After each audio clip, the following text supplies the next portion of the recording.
Hello বন্ধুরা, কেমন আছো তোমরা সবাই? আশা করছি তোমাদের সবাই ভালো আছো। দেখো, হোলির দিনকে আমাদের গোপালকে ঘর থেকে বাইরে বার করতে হয়। তো আমি একটা থালার মধ্যে গোপালকে নিয়ে বাইরে রেখেছি। গোপাল ঠাকুর বাইরে থাকে। গোপাল সবার সাথে, বাড়ির সব লোকের সাথে হোলি খেলে। তারপরে স্নান করে নতুন জামা কাপড় পরে ঘরে সিংহাসনে বসে। তো মিষ্টিরও যে এবছর প্রথম হোলি ছিল, যে ও বুঝতে পারে নিজে হাতে খেলতে পারবে। আগের বছরও খেলেছিল, কিন্তু সেরকমভাবে আমরা খেলতে দিইনি, ছোট ছিল তো। তো এই বছরটা খেলেছে। দেখো, ফার্স্টে মিষ্টি গোপালকে রং লাগিয়ে নিল। লাল, হলুদ, সবুজ যা রং ছিল, গোলাপি সব রং লাগিয়েছে। এরপরে আমি আস্তে আস্তে গোপালকে রং লাগিয়ে দিলাম।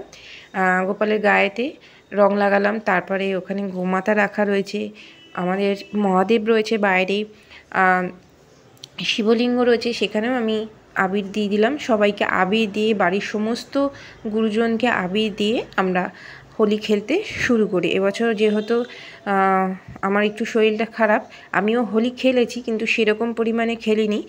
আর আমাদের এটা একটা নিয়ম আছে যে গোপালকে বাইরে বার করা হোলির দিনকে।